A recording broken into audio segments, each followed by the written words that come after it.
해당 영상은 참고용으로 제작되었으며 최종 픽과 조합은 정보방에서 무료로 제공해드리고 있습니다. 토토라이브 정보방 문의는 영상 하단 고정 댓글 클릭 후 링크로 문의 주시면 무료 입장 도와드리겠습니다. 구독과 좋아요는 영상 제작에 큰 힘이 됩니다. 클럽 분위해 지난 2일 헨트와의 원정 경기에서 1-1 무승부를 거뒀습니다. 중원의 핵심 자원인 라파엘 오니예르카가 최근 근육 부상을 입으며 헨트전에서 결장했고 이번 경기에서도 출전이 어렵습니다.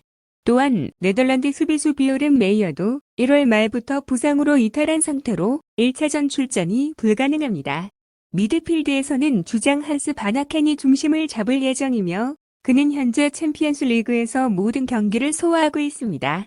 특히 아스톤 빌라전에서 페널티킥 결승골을 기록하며 UEFA 대회 통산 20번째 골을 달성했습니다. 최전방에서는 최근 유럽 대회 2경기에서 3개의 공격 포인트를 기록하며 이적 시장에서 주목받고 있는 캠스틴, 탈비가 페란 주테글라와 호흡을 맞출 전망인 클럽 브리헤입니다. 에스턴 빌라 지난 1일 카디프와의 홈 경기에서 2-0으로 승리했습니다.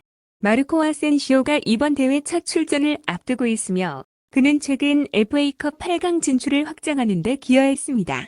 특히 PSG에서 임대온 이후 3경기에서 4골을 넣으며 좋은 활약을 펼치고 있습니다.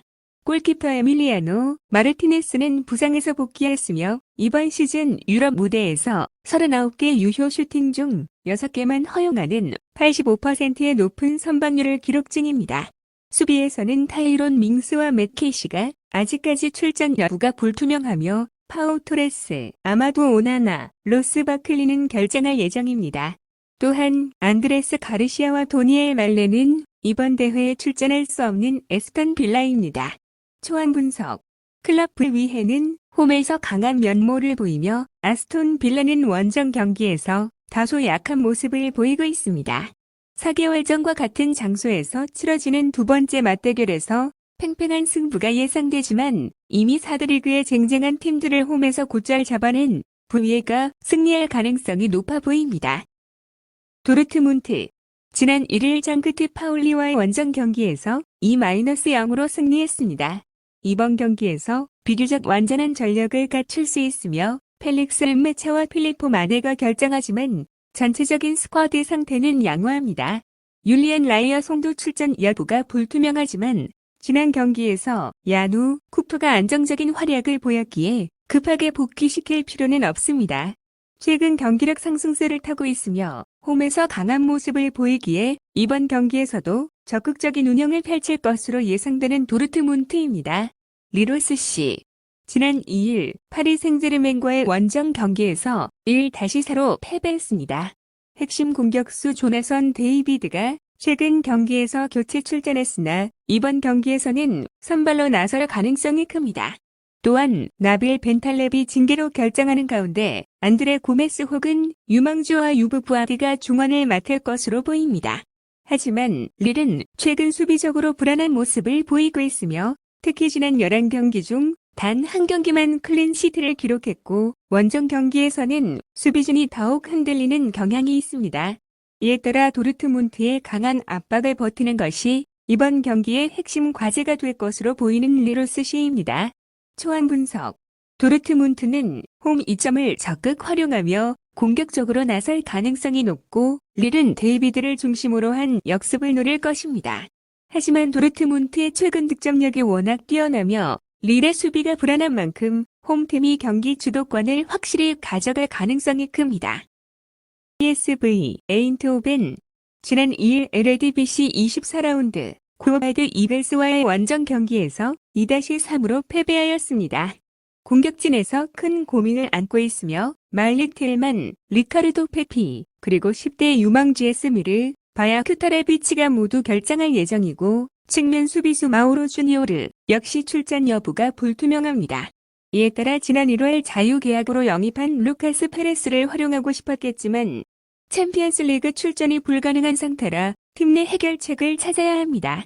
다행히 주장인 루크 대 용은 현재 절정의 득점력을 자랑하고 있으며 대용을 중심으로 공격을 전개해야 하는 입장에서는 중원의 요하네스 페르만과 이브라힘 사이바리가 얼마나 효과적으로 지원할 수 있을지가 관건인 PSV 에인트호벤입니다.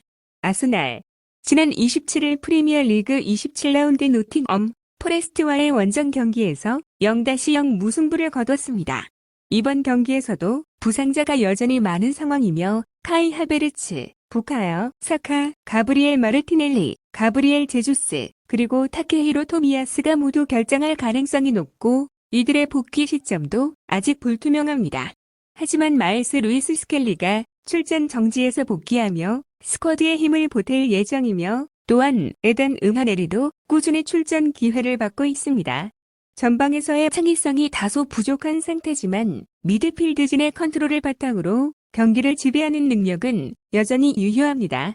다만 최근 공격진의 부진이 이어지고 있어 득점력에 대한 우려가 존재하는 아스날입니다. 초안 분석.